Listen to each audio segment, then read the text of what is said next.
I don't want to make videos. I want to make documentaries. Mm. Right? I want to spend a month. I want to spend, frankly, as long as I want, and make the best video on that topic on YouTube. Honestly, but the thing is, I think you're setting the bar for yourself very high, just because you regard a lot of other people very highly, which is fine. But I think, for example, the Ant Financial video is probably up there, on the top, the best videos explaining what happened, if not the best. Like, It's my most viewed video. there you go. I don't think you're far.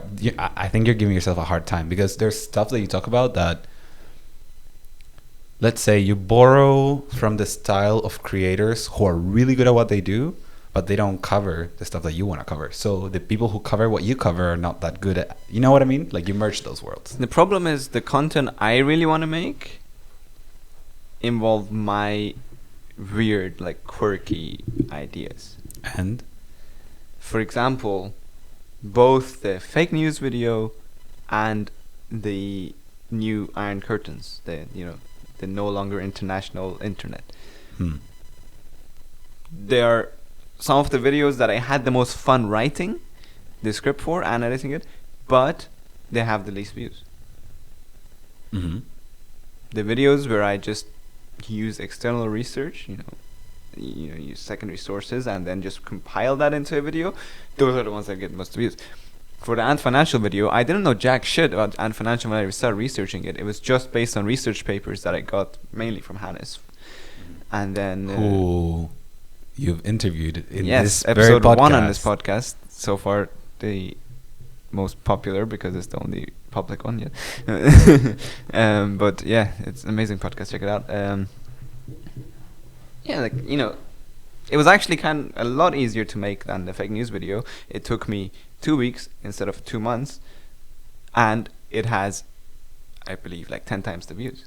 Okay, I don't want to cut this conversation short, but how many videos have you posted? 7. That's not enough. Of course. It's not It's enough been- data. Like, you I could started in you could be July. saying nonsense I right started now. on July 11th, 2020. Yeah, so you know the rule, right? Make more videos. Once you have enough, then you can look at the data and figure out what works and what doesn't.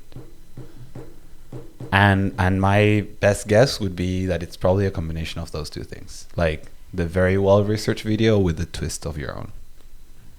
I mean, it sounds pretty obvious. Perfectionism does hurt people, doesn't it? What hurts people? Perfectionism. It hurts your content. It hurts your channel.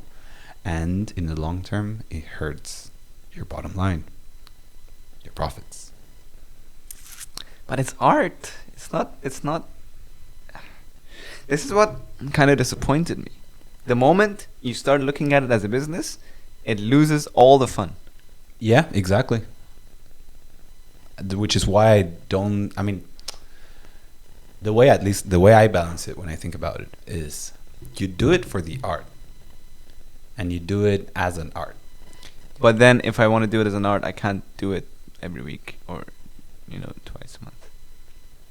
Great, separate, for us, because I think, well, I don't know, maybe I'm not the right person to talk about this, but I do think that, like, how many YouTubers have stopped making YouTube videos because they even temporarily, because they realized that they care too much about the views and the numbers.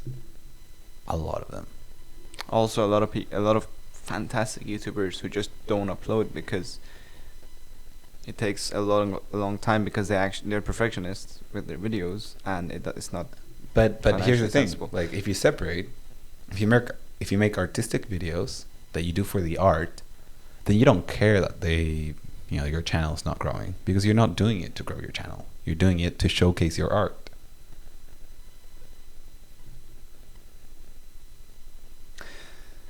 I guess I'm a bit confused about the goals, because I also want to make some living on that channel and grow it to a sizable audience.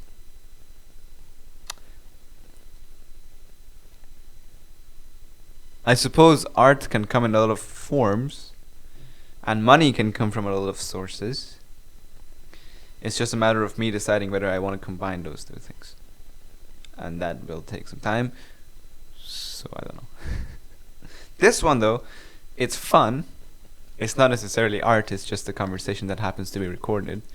It's relatively easy to make, so it's a resourceful endeavor, I would say, because it's not.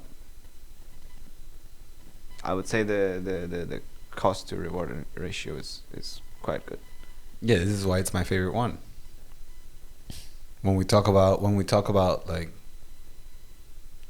making content, and I tell you like my ideas for what I want to do, it's always stuff like this. That's why I was, when we're setting up, like I think this is the coolest.